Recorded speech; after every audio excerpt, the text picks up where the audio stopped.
माँ का ऋण ना कोई साधु नहीं उतार सकता। आद्य शंकराचार्य जी के बारे में सुनाऊं, सुनो। कोई कितना भी बड़ा साधु बन जाए, संत बन जाए, जगत गुरु बन जाए, शंकराचार्य बन जाए, लेकिन यदि उनकी माँ उन्हें मिल जाए तो लेट करके प्रणाम करते हैं अपनी माँ को। तुम साधु बन गए, माँ का ऋण थोड़ी चुका पाओगे। माँ से बड़ा थोड़ी कोई साधु है, माँ से बड़ा थोड़ी कोई संत है। आद्य शंकराचार्य जी जब सन्यास लेने लग गए तो उनकी माँ ने कहा, बेटा शंकर, उस समय उनका नाम था शंकर, बेटा शंकर, बेटा तू जा रहा सन्यास लेकर, बता तेरी माँ का ख्याल कौन रखेगा बेटा। तब आद्य शंकराचार्य जी ने कहा, माँ जब तू मुझे याद करेगी मैं आ जाऊंगा। आद्य शंकराचार्य जी हैं इतने बड़े साक्षात शिव के अवतार हैं, लेकिन उन्होंने बार बार अपनी माँ के चरणों में माथे को रखा है। उनके जैसा कोई ज्ञानी नहीं, उनके जैसा कोई विद्वान नहीं, उनके जैसा कोई तपस्वी नहीं, लेकिन वो तपस्वी साधु माँ के चरणों में माथा रखे बैठा है। इसलिए माँ का ऋण कभी किसी से नहीं उतारा जा सकता, कभी चुकाया नहीं जा सकता। संसार में ऐसी कोई दौलत ही नहीं है जो दे करके माँ के ऋण को चुकाया जाए। इसलिए माँ बाप के ऋणी रहो और सेवा करके ऋण को चुकाओ। मानो इस बात को कि हम माँ बाप के ऋणी हैं। ज्यादा घमंड में ना चलो। माँ के लिए कुछ बेहतर सोच सकते हो। माँ जिंदा है तो वृंदावन लाओ, तीर्थ यात्रा कराओ। माँ मर गई तो मरी हुई माँ के लिए भागवत जी के पाठ कराओ, पोथी पाठ कराओ कि भाई हम भी अपने माँ बाप के लिए कोई शुभ कार्य करेंगे। अभी जैसे यहाँ भागवत जी के पोथी पाठ बैठे हैं, आप भी आगामी 5 मार्च से भागवत जी के पोथी पाठ बैठेंगे, आप भी बिठलवा सकते हैं। आप भी अपनी माँ को, अभी 10 अप्रैल से यहाँ पर ब्रज 84 कोस की परिक्रमा लगवाई जाएगी। आप भी ले आओ अपने माँ बाप को, यदि चलने में थोड़ा बहुत सामर्थ्य है तो आप भी अपने माँ बाप को अपने साथ 84 कोस की परिक्रमा लगवाओ। अभी ब्रज 84 कोस कहते हैं, जो 84 कोस की ब्रजमंडल की 84 कोस की परिक्रमा लगा लेता है वो 84 लाख योनियों से मुक्त हो जाता है। 84 कोस की परिक्रमा में सबकी परिक्रमा आ गई, वृंदावन की परिक्रमा आ गई, गिरिराज जी की आ गई, पूरे ब्रजमंडल की नंदगांव बरसाने सबकी परिक्रमा हो गई। तो आप भी अभी 10 अप्रैल से परिक्रमा है, आप भी जोड़ो, आप भी करवाओ, करो, पुण्य है। जिंदा है माँ तो ला सकते हैं, मर जाएगी तो फोटो के आगे रोने के सिवा फिर बचेगा क्या। और माँ से कभी आप उऋण नहीं हो सकते। हो सकते हो? कोई बेटा उऋण नहीं हो सकता। इसलिए माँ के चरणों में सदा माथा रखो। माँ कुछ भी कहे, गाली दे, कुछ भी कहे, माँ की बातों का जवाब ना दो। तुम्हें जन्म दिया है, तुम्हें पाल पोस, बताओ आज माँ तुम्हें 4 बातें कह देती है ना, बुरा लग जाता है तुम्हें, लेकिन वही माँ ने तुम्हारी मालिश की थी, पांव पकड़ के घिस घिस के हड्डियां मजबूत हो जाएं। माँ का उपकार कितना है ये तो तुम्हें याद नहीं है। 4 गालियां माँ ने दे दिया, वो याद है यार माँ ने मेरी ऐसा कह दिया, अब मैं माँ से बात नहीं करूंगा।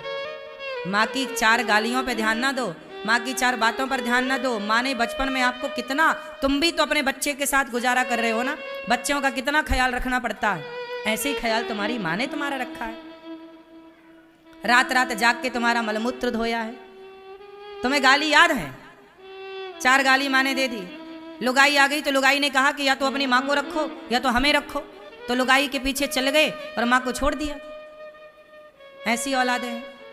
पत्नी के कारण माँ को छोड़ दिया, पत्नी को भी मत छोड़ो, माँ को भी मत छोड़ो।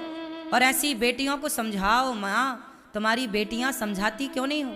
तुम्हारी बेटियां डिमांड कर रही हैं कि या तो सास को रखो या तो हमें रखो। कल तुम्हारी भी तो बहू आएगी, यदि उसकी माँ ने भी ऐसी ही परवरिश दी होगी तो तुम्हारा तो जीना हराम हो जाएगा। हर माँ अपनी बेटी को जिम्मेदार बनाए, परिवार को चलाने के संस्कार दे, तो तलाक ही ना हो, हर घर सुखी हो, हर घर में आनंद हो। आज के जमाने में बेटों का विवाह करने में डर लगता है, पता नहीं कैसी आ जाए, क्या कर दे घर में आके। ये सब कहां से हुआ? तुमने अपनी बेटियों को संस्कार देना छोड़ दिया। जरूरत से ज्यादा पढ़ाया लिखाया, इसका बुरा नहीं है, खूब पढ़ाओ, लेकिन वो पढ़ाई यदि संस्कारहीन है तो उस पढ़ाई का कोई मतलब नहीं। शिक्षा तब अच्छी है जब संस्कारवान हो।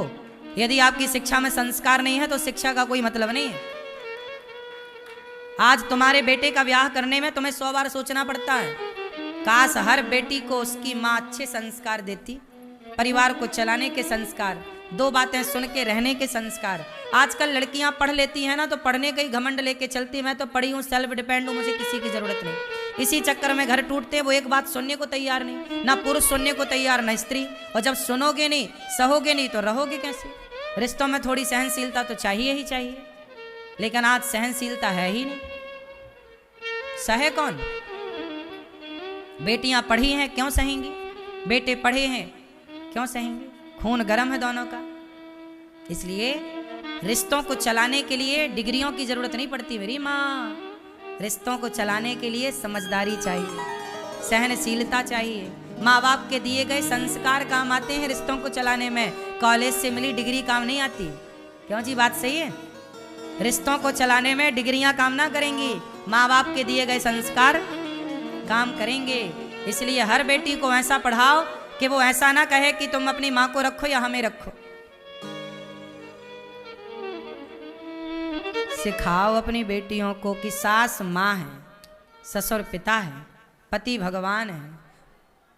माता सीता को राम जी कह रहे हैं, सादर सास ससुर पद पूजा, यही ते अधिक धर्म नहीं दूजा। यही ते अधिक धर्म नहीं दूजा, सादर सास ससुर पद पूजा। ये राम कह रहे हैं रामचरितमानस में, सीता को समझा रहे हैं, सीता तुम वनवास ना जाओ। यदि तुम रहोगी ना सीता तो हमारे माता पिता जीवित रहेंगे, दशरथ जी और माता कौशल्या। यदि तुम भी चली गई तो हमारे पिताजी रह ना पाएंगे। तब सीता मैया बोली कि प्रभु ठीक है, मैं रुक जाती हूँ, आपके माँ बाप तो जिंदा रह जाएंगे, लेकिन आप 14 वर्ष बाद लौटेंगे तो मैं आपको जीवित ना मिलूंगी। इसलिए फिर सीता मैया को ले जाना पड़ा। लेकिन राम जी सब स्त्रियों को ये बता रहे हैं कि सास ससुर की सेवा से बड़ा कोई पुण्य नहीं है। और सास ससुर क्यों, मैं रिश्तों की बात नहीं करता, बूढ़ों की बात करता हूं। हर बूढ़ा, हर बुजुर्ग असहाय हो जाता है। बूढ़ा कैसा हो जाता है? चल नहीं पाता ना बुढ़ापे में, लाठी लेके चलना पड़ता है। बुढ़ापे में 80 साल की बूढ़ी मैया को भोजन बनाना कहाँ आएगा, हाथ कांपने लग जाते हैं, तो बहू ना बना के देगी। और तुम्हारी सास से भोजन बनाना बुढ़ापे में नहीं आता, हाथ कांपते हैं, शरीर असमर्थ हो जाता है, खड़ा नहीं रहा जाता, बैठे नहीं रहा जाता, शरीर कमजोर पड़ जाता, तब बहू ना देगी बना के। जब तुम असमर्थ थे तब तुम्हारी माँ ने तुम्हें बना बना के खवाया, तुम्हारी माँ ने तुम्हारा पेट भरा। अब माँ बाप असमर्थ हैं तो तुम उनका पेट भरो, यही तो हिसाब है। अब हिसाब तुमने चुकाया नहीं तो ऋण तुम पे चढ़ा रहेगा और वो भोगना पड़ता है। इसलिए हिसाब किताब क्लियर करते चलो, चाहे माँ बाप का ही हिसाब किताब क्यों ना हो।